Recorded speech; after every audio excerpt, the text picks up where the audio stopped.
So you're starting a business. It can be rewarding and really exciting. But at some point you're going to be asked to write a business plan, and for good reason. So here are my 3 tips that I hope help you along the process of writing a business plan. The first is, don't write a business plan. And by that I mean, don't write a business plan first. And don't make the business about writing the business plan. I want you to back up. So many people do better when they consider the overall process of value creation that they're going through.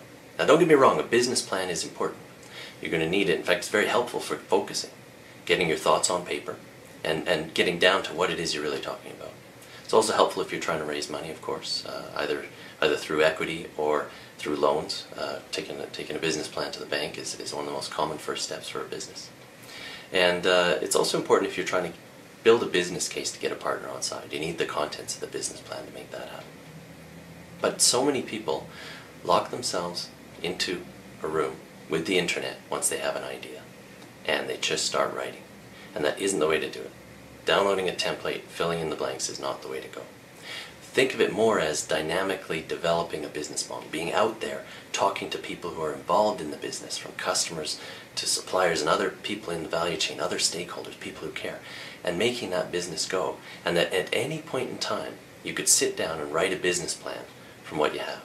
Perhaps think of it as a business model that you're developing, that at any time you can take a snapshot and have a business plan.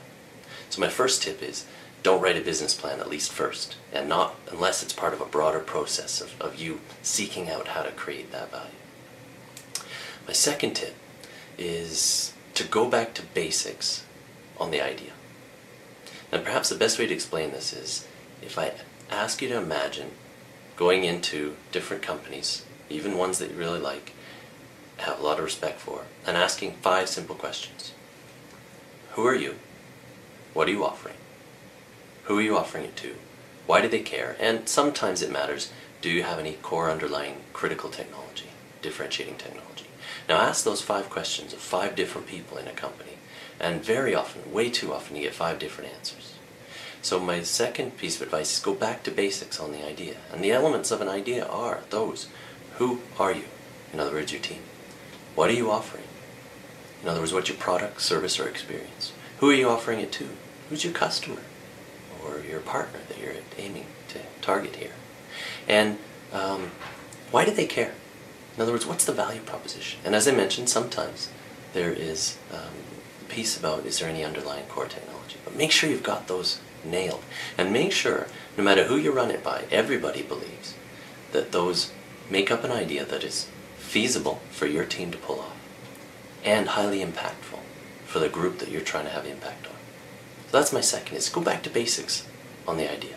Always make sure you're at understanding and have your finger on the basics about the idea you're developing, because it'll change over time too. And the third tip that I have for you about business planning is to know your financials. Inside and out, at any point in time, whether you're predicting or looking back, know your financials. From your income and revenue models to your predicted or pro forma statements, make sure you're on top of those. So those are my 3 tips. I hope they're helpful. Thanks very much.